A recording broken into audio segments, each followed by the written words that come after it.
Hello, ladies and gentlemen, and welcome again to Syriana Analysis. I'm your host, Almassian. First of all, I would like to apologize to you for being late today with my live streaming. I couldn't follow my schedule today because I had to go to check my eyes for an important test that I'm going to participate in. Therefore, I had to do an eye test. And in Germany, just like in any other Western country, when you receive an appointment, you have to go right away because otherwise the next appointment could be after weeks and probably sometimes months. So I had to go and follow the medical procedure. And after that, I came back home and I played the replay of the full Israeli defense at the ICJ. As I promised you, I wanted to show both sides of the story and on Syriana analysis. We're not here to hide anything from you. We're going to show you both sides of the story here. However, when the other side is hidden, for example, the voices of the Palestinians, voices of the Syrians, voices of many oppressed people around the world, then we amplify their voices here. That's why sometimes we speak and we focus more on the voices of the oppressed people, because we're not here to defend the corporations, we're not here to defend the billionaires, we're not here to defend the oligarchs, we're not here to defend the people who have authority and power, and they're abusing this power and authority, especially the criminal psychopaths, those who are in charge of the foreign policy affairs in Washington, D.C., and they are waging brutal wars around the world and killing and murdering people with complete impunity. And one of which happened only yesterday night, and still it's happening today in Yemen, this very poor country which has already lived many years of war and destruction due to the Saudi and the UAE campaign against them. And now the Americans and the Brits are bombing Yemen as well. And therefore, we here, as independent journalists, independent commentators, I don't really consider myself an investigative journalist, for example, yet. However, I am a political commentator, I am a political analyst, and I'm independent. I'm trying to explain things to you, and believe it or not, guys, this is a very dangerous job nowadays to do. Remember, in the Gaza Strip, these journalists who wanted to deliver the voices of the Palestinians to the outside world, many of them have been murdered. Over 100 Palestinian journalists got killed in the Gaza Strip. There is a famous journalist, Julian Assange. He is behind bars in Belmarsh. And next month, he will have probably his last hearing in front of a court, and the judge will decide whether Julian Assange will be extradited to the United States, where he will receive over 100 years in jail if he is indicted in the United States, and he will probably even die in the prison before he even receives a fair trial, which he will never receive. And I don't know if you heard this news, guys, and I don't know if you know this character. There is a an American Chilean YouTuber. His name is Gonzalo Lira, and I spoke about him. This was, I think, 1.5 year ago or a year ago when he was arrested for the first time, and he was arrested again a few months ago by the Ukrainian SBU, and he was charged of an espionage, charged of collaborating with the Russians, and um, you know being probably a spy and everything, and we haven't heard of him since then. And we received the news just now, this is an hour ago, that Gonzalo Lira has died in prison. And if you don't remember, guys, this is Gonzalo Lira. Gonzalo Lira has died in a Ukrainian hospital due to medical negligence, according to his father. An American citizen was arrested and tortured in Ukraine for criticizing Zelensky's regime. This is the news came from Alex Rubinstein. He received the letter from his father, the father of Gonzalo Lira. He says, "It is with great sadness I must announce that Gonzalo Lira passed away in a hospital, according to his father, who has been fighting to get his son much needed medical attention for the past weeks. Here is a handwritten note from Gonzalo, which I received on January the fourth. Quote, I have had double pneumonia, both lungs, as well as pneumothorax and a severe case of edema, swelling of the body. All this started in mid October but was ignored by the prison. They only admitted I had pneumonia at a December 22nd hearing. I'm about to have a procedure to reduce the edema pressure in my lungs, which is causing me extreme shortness of breath to the point of passing out after minimal activity or even just talking for 2 minutes. I cannot accept the way my son has died. He was tortured, extorted, incommunicado for 8 months and 11 days, and the US Embassy did nothing to help my son. The responsibility of this tragedy is the dictator Zelensky, with the concurrence of a senile American President Joe Biden. This is the Gonzalo Lira's father wrote. So this is the handwritten letter by Gonzalo, and it's a really big tragedy, guys. I'm not surprised at all, to be honest with you, and I'm not shocked. I expect such things to happen, and I just ask myself the question, in which country is going to happen next? In which free and democratic country, quote unquote, will happen this?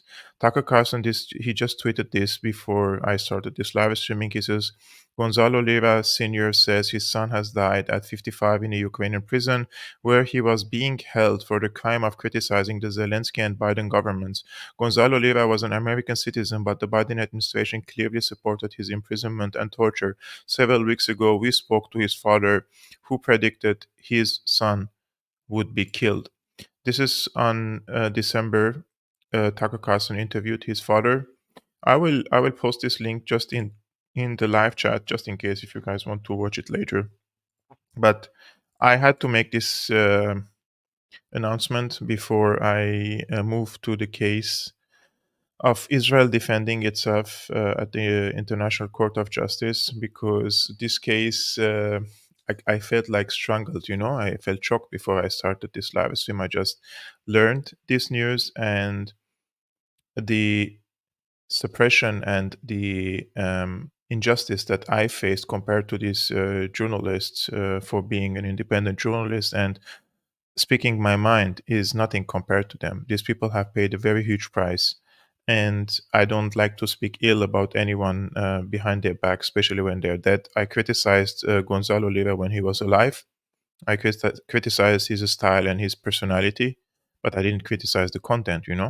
I just had my reservations about his persona. But now he's a martyr. He died because he had an opinion and he fought for his opinion.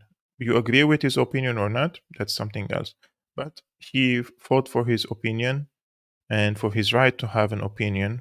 And he criticized the conduct of the Ukrainian government and the policy of the Ukrainian government from Ukraine, something that is, in my opinion, brave to do, because nowadays in Ukraine it's impossible to criticize the Zelensky government and be in opposition to him. He is on a full mode of dictatorship, suppressing all the dissenting voices, whether politicians, political parties, media outlets, even the churches. So it's a very sad state of affairs in Ukraine, and this is something called like they're fighting for. This is what they say, right? In Ukraine, like they're fighting. Zelensky says they're fighting for the values, for having the right to be free, and for democracy and freedom of expression and all these things. So see what's happening there. Now let's cover the case of. It's horrible. Anyways, guys, if you know Craig Murray, he's a brilliant journalist. He was at the ICJ, and he wrote a brilliant, I would say, article about his presence and his attendance to the court, to the sessions. And he just published this article saying, "Your man in The Hague," in a good way. I summarized it a lot. We don't want to read all the when he arrived and what he did and everything, but this is a brilliantly written article that summarizes everything that happened on the first day. And I think even if you watch entire video of what the Palestinian or the South African side was saying, I think this article mentions lots of details that we probably missed and we couldn't see on camera. He says, "I have written of my faith in the International Court of Justice, in its history of impartial judgment, and in its system of election by the UN General Assembly. The ICC is rightly derided as a Western tool, but that really is not true of the ICJ. On Palestine alone, it has ruled that the Israeli quote wall in the West Bank is illegal, and the Israel has no right of self-defense in the territory of which it is the occupying power. It ruled that the UK must decolonize the Chagos Islands, a cause close to my heart." Like the ICJ previously, guys, ruled that the Israeli occupation forces have no right for self-defense in the territory which they are occupying power. Therefore, today, when the defense team of Israel presented the case as a self-defense, they have now to overturn the decision of the ICJ itself, and I think they put themselves in a difficult situation when they argued that they have a right for self-defense in front of a court which already decided in the past that Israel doesn't have the right for self-defense on a territory which they occupy. In addition to the normal 15 judges of the court, each of the parties to the dispute, South Africa and Israel, had exercised their right to nominate an additional judge. After the judges filed in the court, proceedings started with these two judges taking an oath of impartiality, which gave us the first Israeli lie of the case before it had even started. So the Israeli side he vowed or he swore that he will be impartial even before the start. Like he says, this is the first lie before even the sessions started. The nomination of Aharon Barak as the Israeli judge on the International Court of Justice is extraordinary, given that as president of Israel's Supreme Court, he refused to implement the ICJ judgment on the illegality of the wall, stating that he knew the facts of the matter better than the ICJ. So the ICJ ruled in the past, I think this was in 2004 or 2005, that the separation wall in the West Bank on the Palestinian territories that is separating between the Jewish neighborhoods and the Palestinian neighborhoods is illegal, and that's why also some of the Palestinians argue that this separation wall is a symbol of apartheid, right? And the ICJ ruled that this wall is illegal. However, the judge, which was appointed today by Israel to represent, to be in the team of the judges, he refused in the past to implement the decision and the judgment of the ICJ itself, which is something very extraordinary. The president of the court, Juan Donoghue, Juan Donoghue is a U.S. State Department Clinton hack who has never formed an original idea in her life, and I should be astonished if she starts now. So this is the woman that she was giving the floor to the people to speak during the sessions, and I have heard this from now Craig Murray and also by another expert in international law who both said that she is a Clinton hack and she is a State Department personality, and she's even leaking information to the State Department before the proceedings started. Now, the German judge on the ICJ, his name is Nolte, doesn't come preceded by a liberal reputation, he says. But friends in Munich tell me that Nolte has a particular interest in the law of armed conflict and is a stickler for intellectual rigor. Their view is that his professional self esteem will be the key factor, and that only points one way with regard to what the Israeli Defense Forces has done so blatantly to the civilian population in Gaza.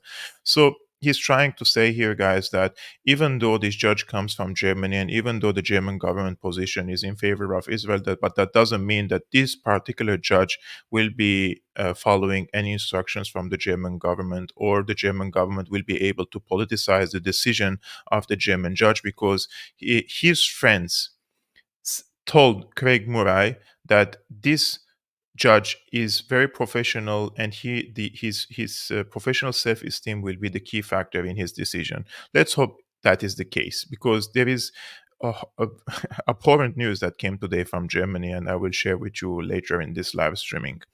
On the other hand, there is a Ugandan judge on the ICJ who you might assume would align with South Africa, but Uganda, for reasons which frankly I do not fathom, joined the United States and Israel in opposing Palestine's membership of the International Criminal Court on the grounds Palestine is not a real state. Similarly, India, you might expect to support South Africa as a key member of BRICS, but India also has a Hindu nationalist government prone to hideous Islamophobia. I mean, I also read today some of the commentators saying on X that, like, don't be so excited about the nationalities of the judges, even if the judge is from China or from Russia. And they were saying because China is accused of committing genocide in Uyghur, in Xinjiang, therefore they would be cautious of supporting such a decision that could also reflect against them politically and also legally in the future, because they could be followed, for example, by the ICC, which is an American tool nowadays, right? And Putin was also accused of committing genocide in Ukraine, and those are just accusations, right? However, they will be very careful in supporting such a motion or such a legal proceeding, because everything could be reflected on them on a later stage. So each of these countries are being very cautious, I would say.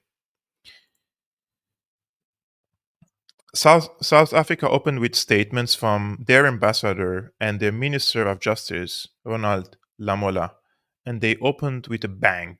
I rather expected South Africa to start with some soft soap about how much they had condemned Hamas and sympathized with Israel over 7 October, but no. Within the first 30 seconds, South Africa had launched both the word Nakba and the phrase apartheid state of Israel. We had to hang onto our collapsing seats. This was going to be something, he says. Minister of Justice Lamola came out with the first memorable phrase of the case. Palestinians had suffered 75 years of apartheid, 56 years of occupation, 13 years of blockade. Before handing over to the legal team, the agents of the South African state, in terms of the court's statute, were framing the argument. This injustice and history itself didn't start on October 7. There was a second important point of framing. South Africa stressed that in order for the request for provisional measures to be granted, it didn't need at this stage to be proven that Israel was committing genocide. It only had to be shown that actions of Israel were prima facie capable of falling as genocide within the terms of genocide convention.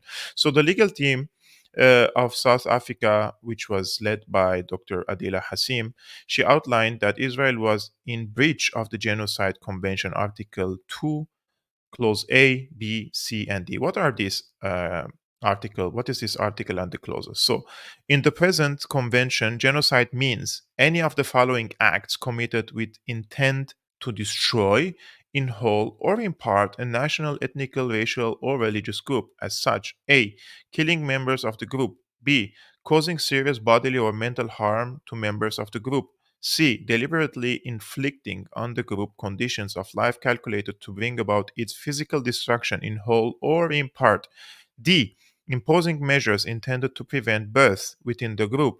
E. Forcibly transferring children of the group to another. And this one, two, three, four, five cases were presented against Israel that Israel violated all of them. And now Craig Murray goes in depth, like he elaborates on them. This is a brilliant article. Like I would give it a 10 out of 10. He says, on A, killing of Palestinians, she outlined the simple fact without establishment, 23,200 Palestinians were killed, 70% of them women and children.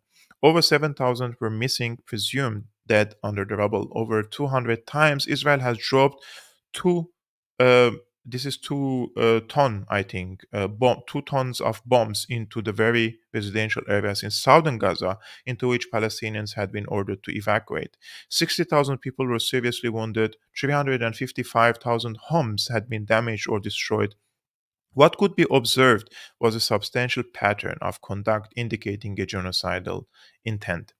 Now, the next lawyer that came, the name is Tembeka Nkukaitobi. He is the only South African person who spoke yesterday.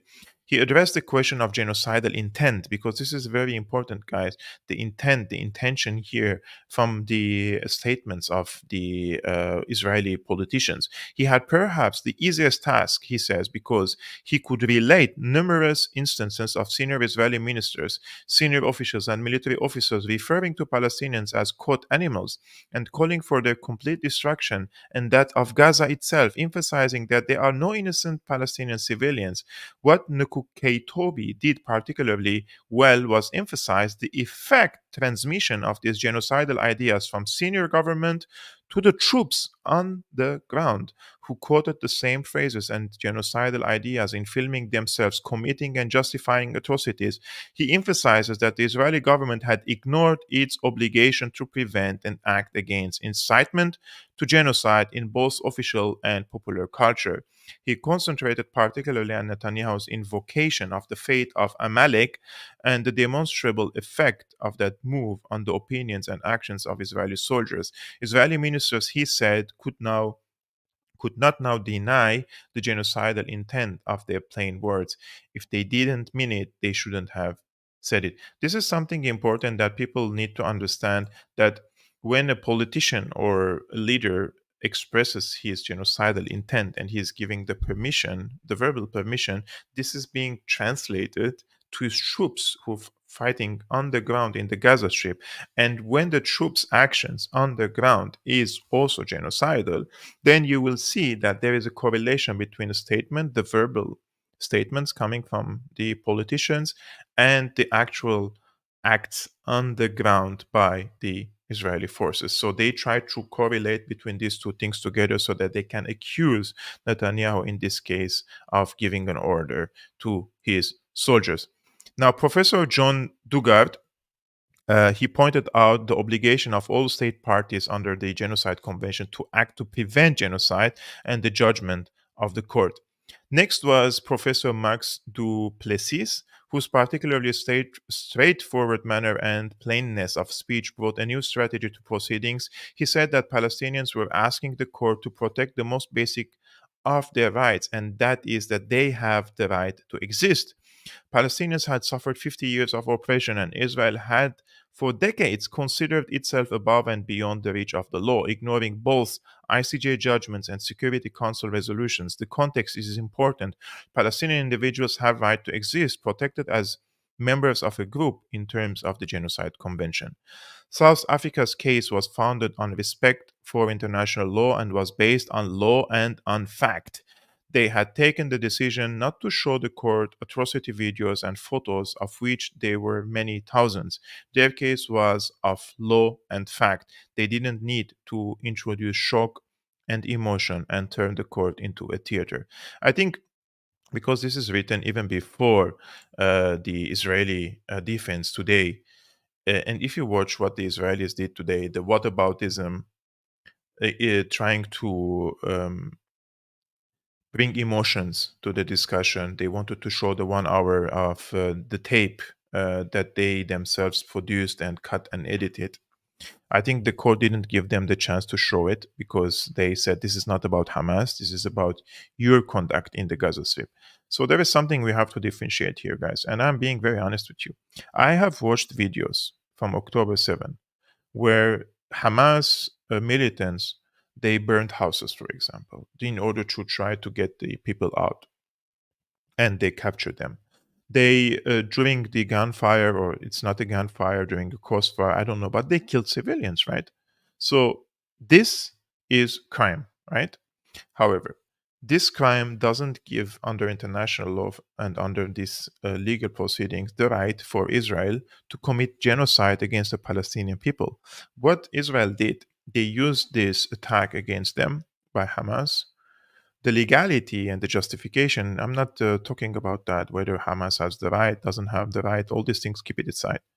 Just take it into consideration that there is a group A and they committed an attack, they waged an attack on Israel, and during the discourse of the fighting, they probably killed, I don't know, because Israel says 1,200, right? We don't know how many of them were killed by Hamas, and we don't know how many of them killed during a crossfire, and we don't know how many of them were killed by Israel itself, because Israel was bombing these kibbutzes and trying to also bomb the Hamas convoys in order to stop them from taking hostages. And during this fighting, many Israelis probably also died, right?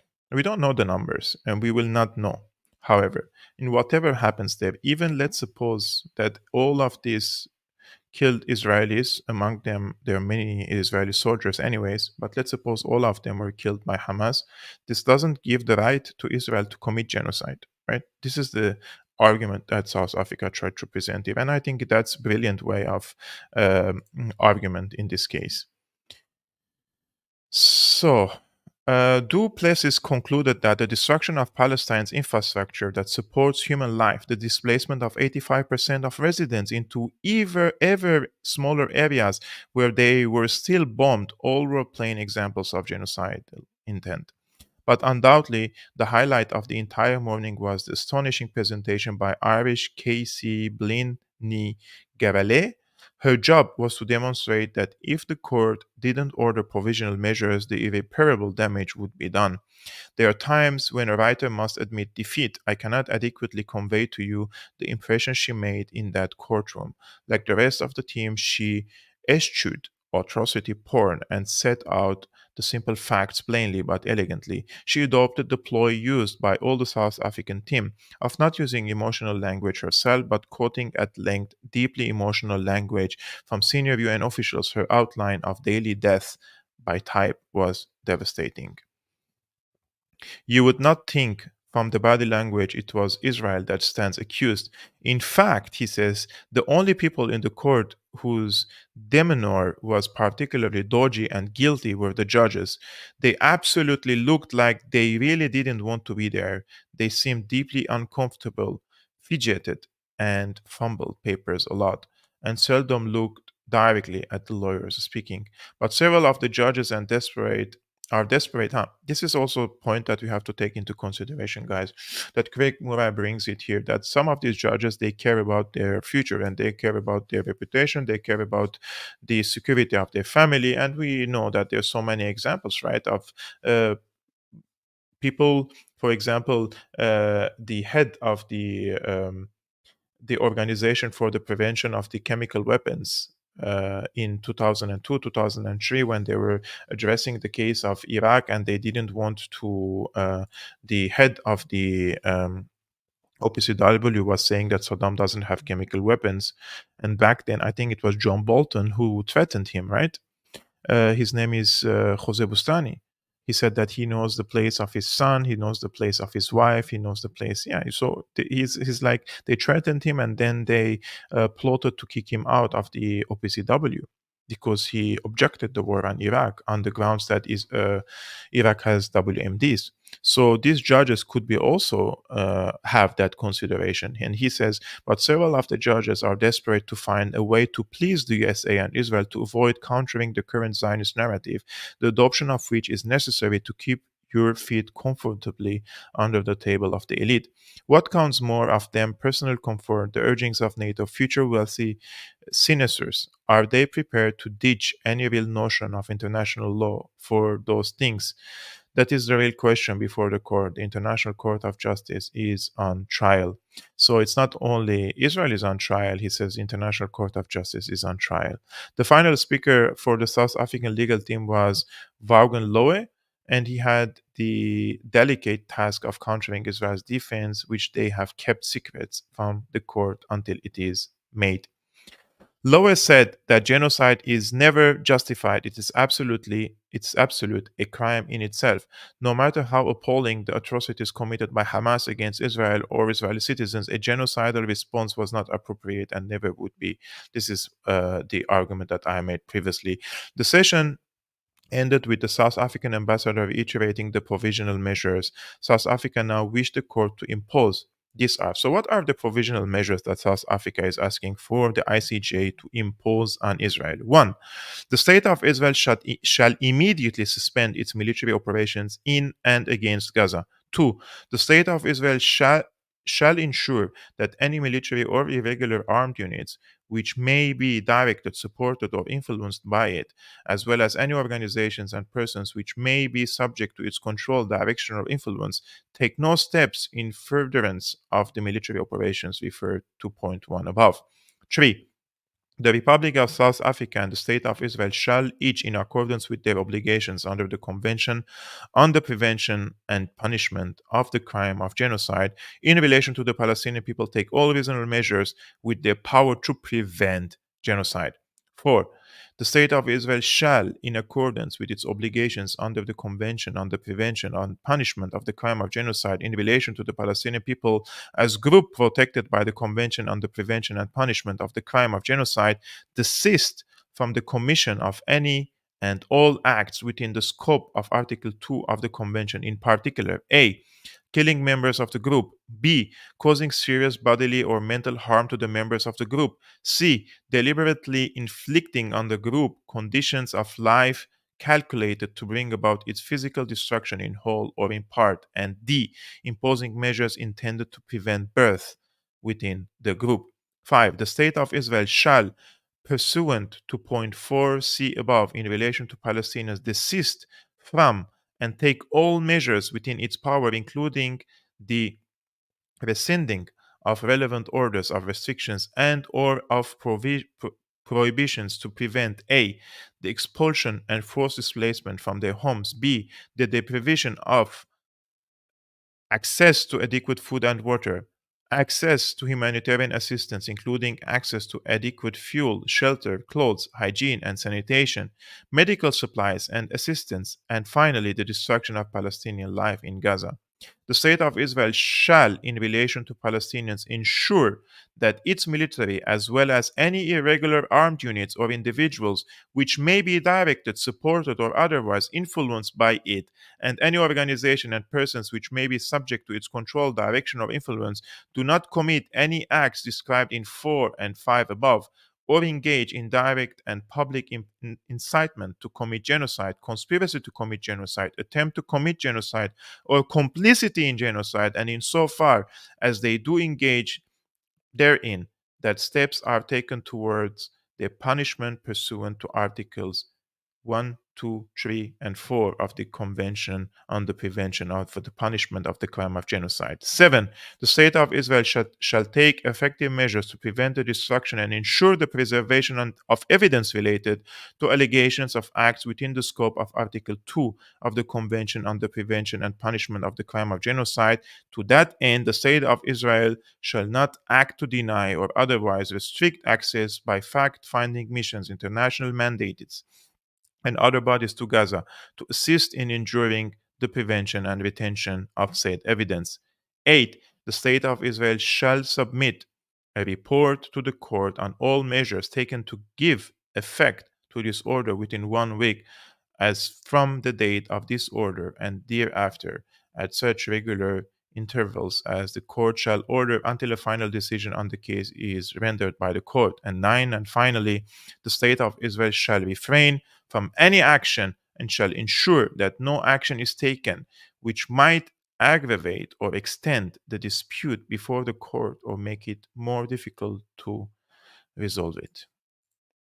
I think I will need water now after this.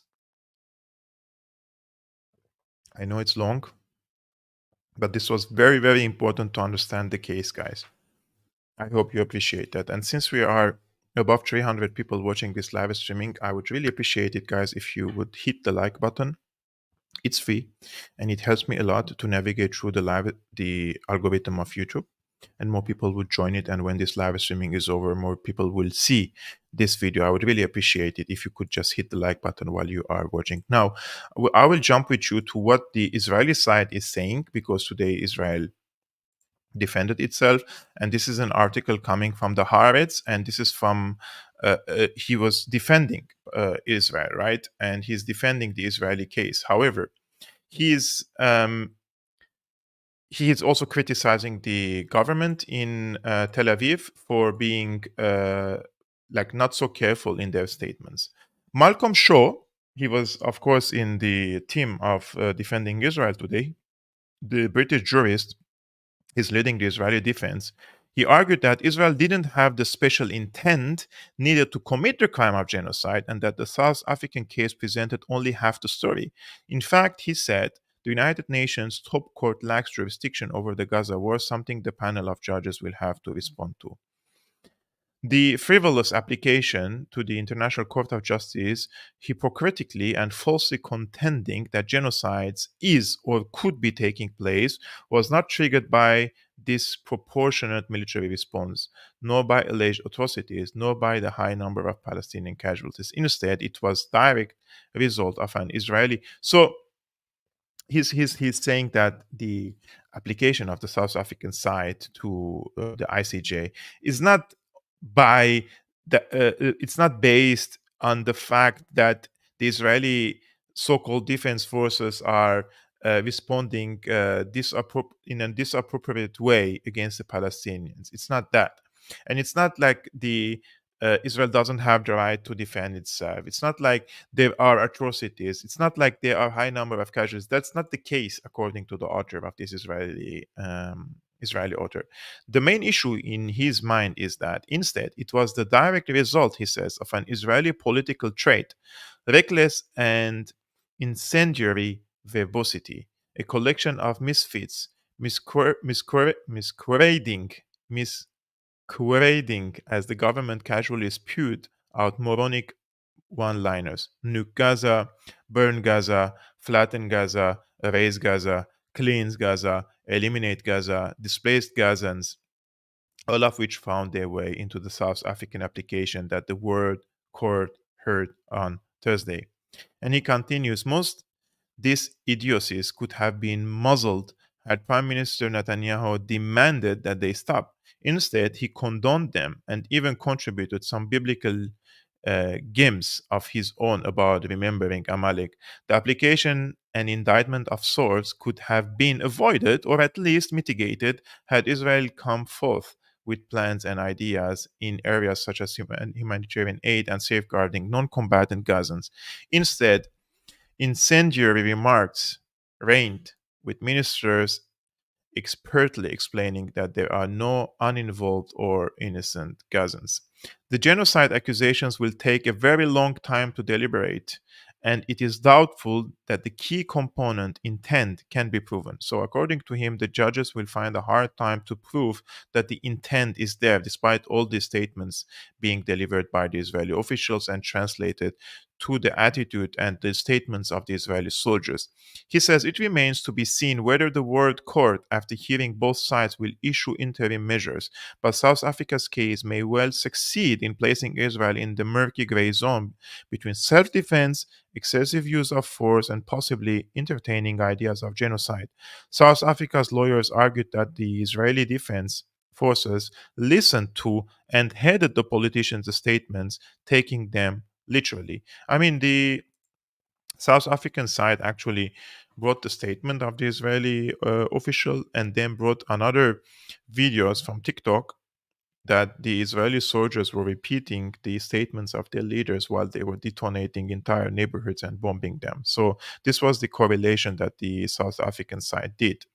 Whatever the United Nations top court decides, which of course matters greatly, the emerging impression in the world public opinion will be negative. In a way, this is a legal reversal of the principle of reasonable doubt. Not that there is reasonable doubt that Israel committed or intends to commit genocide, but there is reasonable doubt that it didn't. This obviously is a public perception and matter of opinion, not legal one. Yeah. So this is the Israeli side and the Israeli point of view in this regard. I don't know if you guys watched the Israeli defense. If I want to summarize it, it was really, first of all, they brought the Holocaust at the beginning, um, the history, the tragic history against the Jewish people, and then they started doing whataboutism, and they explained in length what the Hamas side has done. This is not about Hamas.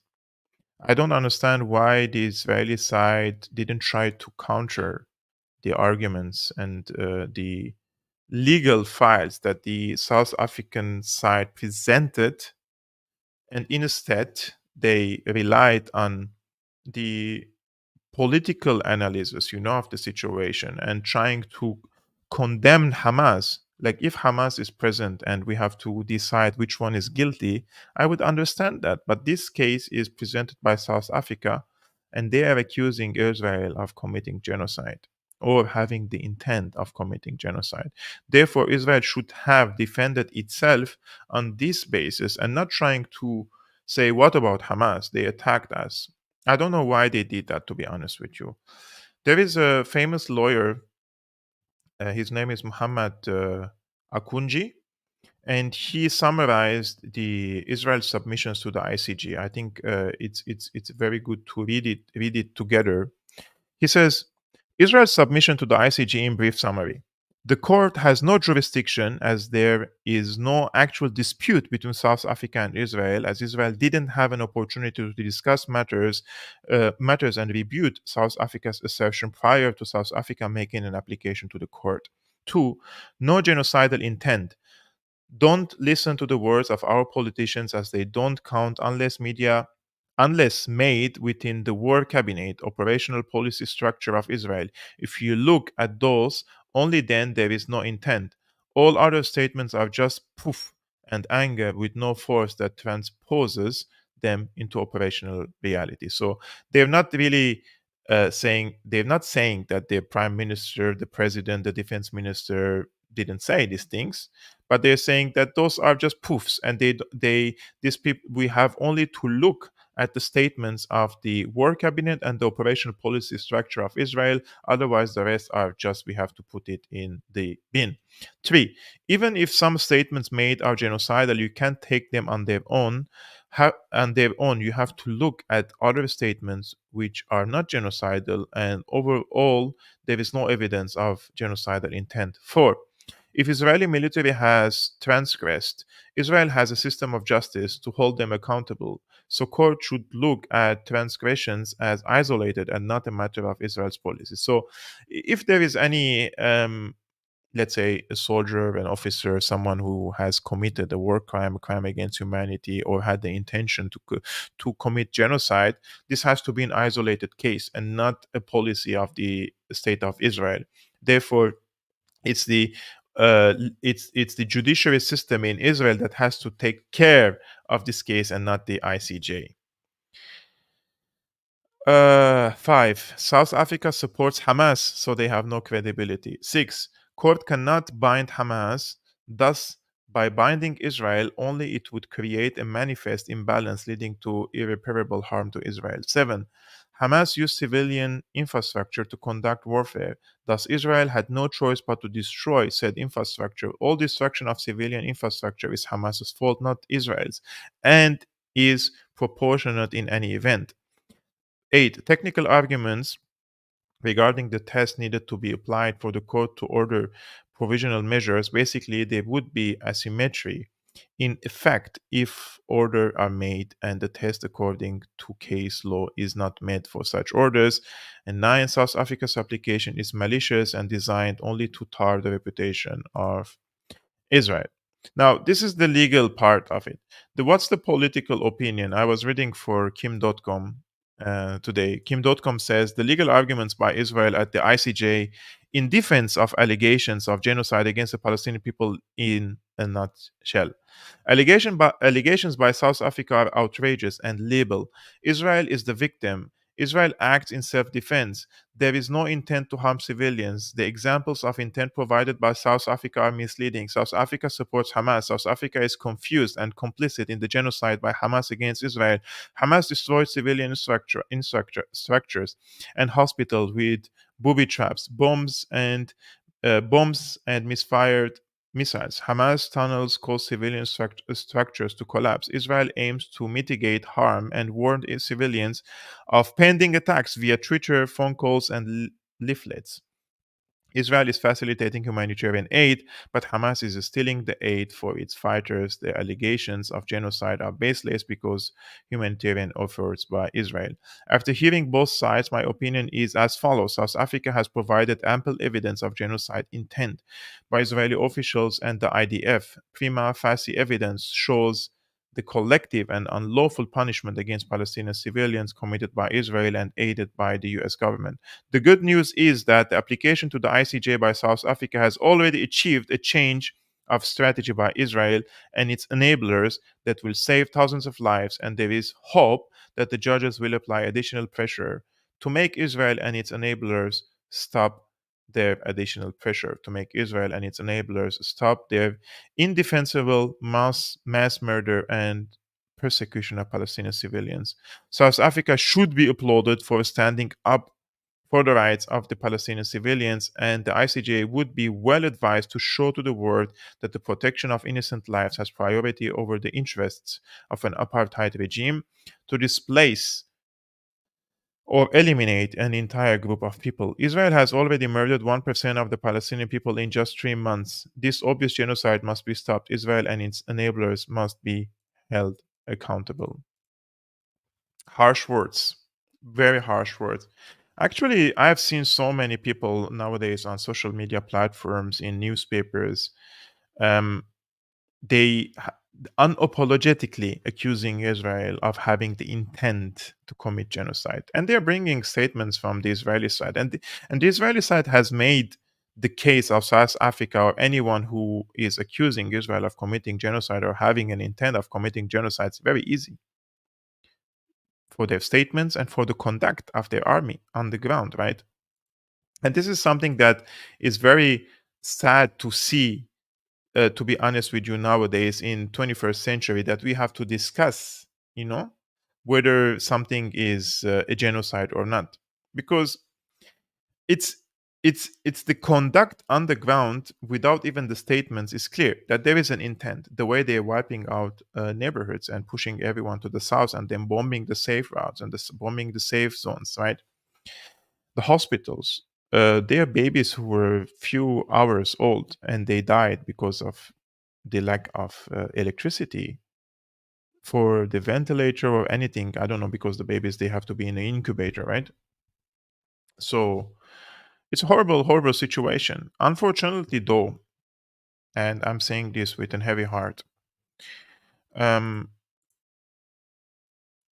the German side, this is just came, guys, today, and I have to read you this news because it's something that hurts me. Germany says it will intervene in the International Court of Justice case on Israel's behalf, blasting genocide accusation. The German government sharply rejects allegations before the UN's top court that Israel is committing genocide in Gaza and warned against political instrumentalization of the charge. Government spokesman Stephen Hebestreit says in a statement that Israel was defending itself after the inhumane attacks by Hamas on October 7. He says Germany would intervene as a third party before the ICJ under an article allowing states to seek clarification on the use of a multilateral convention. The move allows Germany to present its own case to the court that Israel has not infringed the Genocide Convention and has not committed or intended to commit genocide. Germany is not claiming to be legally impacted by South Africa's case, and therefore it is not require the ICJ's permission for third party intervention. As a signatory of the 1948 Genocide Convention, it has the right to join cases and put forward its arguments on the case. Heberstreit stated that Germany intends to intervene as a third party in the main hearing, suggesting Berlin will intrude in South Africa's primary case against Israel, in which the court could take years to decide whether or not Israel has violated the Genocide Convention. Accordingly, the move doesn't appear to influence this week's proceedings. Hearings where South Africa has requested an interim injunction from the court compelling Israel to implement a ceasefire. A decision on that more immediate matter is expected within 1 month. So, what's going to happen next from the German side is that they're going to intervene in this case as a third party on behalf of Israel. And they're going to present their file and their case to the judges, proving or trying to prove that Israel doesn't have the intent of committing genocide and hasn't committed any acts of genocide in the Gaza Strip. Like, Israel has already had its own team, right? And they're full of not juries, like legal experts. They have a judge in the team. And Germany felt that they have an obligation to come and present their separate, independent case in support of Israel at the International Court of Justice. I don't want to make more comments about this case. I live in Germany. I don't have suicidal thoughts, so I will be, yeah, I will not comment on this case. Let the history decide and let the history be the judge. I'm not going to say more than that. I just want to say one thing. This is something I posted yesterday. I don't know, guys, if you know me very well, but as my name and my family name indicate, I'm Armenian. I was born and raised in Syria because my ancestors had to flee for their lives from the genocide and ethnic cleansing in the Ottoman Empire. 1.5 million perished from my people. Our grandparents and the people in Syria told us the horrors of the genocide, and we, until today, suffer from the traumas of the past. However, if the Armenian government, Armenian politicians, and leaders intend or start today committing genocide against other people and call the slaughtered human animals, I will be the first to fight the current genocide committers, be they Armenian or not. Because we have to put our humanity first. And if I'm an Armenian and any Armenian politician is intending of committing a genocide, even against the Turkish people, even against the Azeri people, which now they ethnically cleanse 120,000 Armenian civilians from Nagorno-Karabakh. It's not an eye for an eye. If you want to liberate the Nagorno-Karabakh again with military means, it should be between two armies and two sides that has conventional or non-conventional armies, but not against the civilians, not ethnic cleansing, not genocide. And I'm not Armenians never have that intention. I'm just saying if, for an argument's sake, and if that happens in the future, which will never happen, Armenians never have that intentions. I never seen anyone who says that.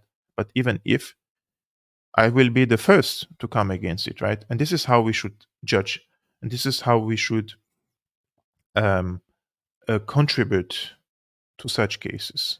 I don't understand how can, like, if any people were subjected to horrors in the past, this doesn't give them the right to commit. I mean, not they're the same people, but their grandsons or granddaughters, right? Nowadays, doesn't give them that right.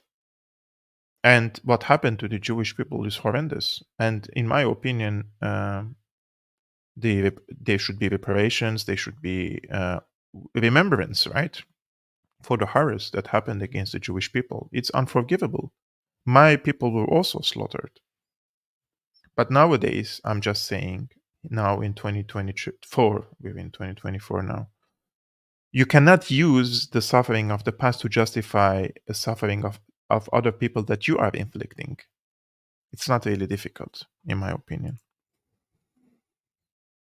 Just a few words about Yemen before we end this conversation with you guys. Yemen came in defense of the Palestinians, and they say, this is their saying, this is their allegations, that they're going to block the all the cargo ships going to Israel in order for the genocide to stop. I'm quoting them. Until it stops, they're not going to stop raiding and blocking the maritime trade route for the cargo ships that are headed to Israel. And there was a fire exchange between the American side and the Yemeni side in the past few days. And yesterday and today, the American and the British side, they bombed Yemen in Sana'a, in Taz, in many other places. And it it it sends a very clear signal, right? Like, the cargo ships are more important than human beings in the eyes of the American empire. It sends a clear signal that instead of practicing and exerting pressure on Israel to stop this war and agree on a ceasefire, they decided to go and open a new front in Yemen. And the Yemenis, just for you guys to know, the Yemenis are not like other people in the region. They are really tough people. And I'm not saying like they can win a war against America, but they can inflict pain, and they're not going to stay silent. This is just in my opinion, based on my understanding of the situation in West Asia and also in the Gulf in the past 2 decades. And if the Yemenis go to war against the Americans and the Americans get involved in the region and the Iranians get involved in the region, I mean, we're trying to calm things down. And in the past few months, we were little bit, optimistic about these diplomatic agreements between Iran and Saudi Arabia and between Saudi Arabia and Syria. And the regional countries were reconciling. And now Israel wants to continue this war and wants to drag its allies, the UK and the US, to wars in the region. And this is very dangerous. If it goes out of hands, if major countries intervene, which they don't want to intervene, right? Then everything that these countries tried to establish, peace and security and stability in the past few months, will be just going in vain. Like this region has lived so much horrors in the past decades that it deserves to live in peace, right? I don't understand, truly do not understand. Um, and the Americans and the Brits say that they conducted these attacks in an act of self-defense. Like the United States and the UK are defending themselves in Yemen. That like do you see the colonial mindset here that the Americans have to defend themselves in Yemen and the Brits have to defend themselves? Like this is something that it really bothers me. And this is something that the people in the region are trying to change. And this is why many people in the region, even the leaders and the governments, are heading toward Russia and China because they see that they are receiving respect from these countries. Anyways, now I will just ask you guys about your opinion. I changed the profile photo and the logo of Syriana Analysis. I also changed the color a little bit, made it a little bit darker. I liked it more. What do you think about it? Please let me know in the comments, guys, if you like the new logo of Syriana Analysis. I personally like it, but I would like to hear your opinion because it matters to me. And also, I was going to say something else. So look, I'm forgetting. We're almost 400 people, guys. Please hit the like button before you leave this live streaming. I would really appreciate that. And please support my independent work. You can become a patron. The link is scrolling on the screen, patreon.com/SyrianaAnalysis. It costs you only $2, but it gives me great help and support to continue and bring you content like this. I spent so much time preparing for this live streaming. I do it with passion. And I'm happy that see you, all these hundreds of people watching this live streaming. So I would just thank Daniela for her generous support. Thank you very much, Daniela. And thank you so much, guys, for all of you, those who are supporting me on Patreon, those who are supporting me even on PayPal. All the links are in the description below, and I will see you tomorrow. Please stay tuned with Radi Francis at 5 p.m. Central European Time. She's coming from Lebanon to speak about all these developments that happened in the Middle East, in West Asia in the past week. So stay tuned tomorrow. Ciao.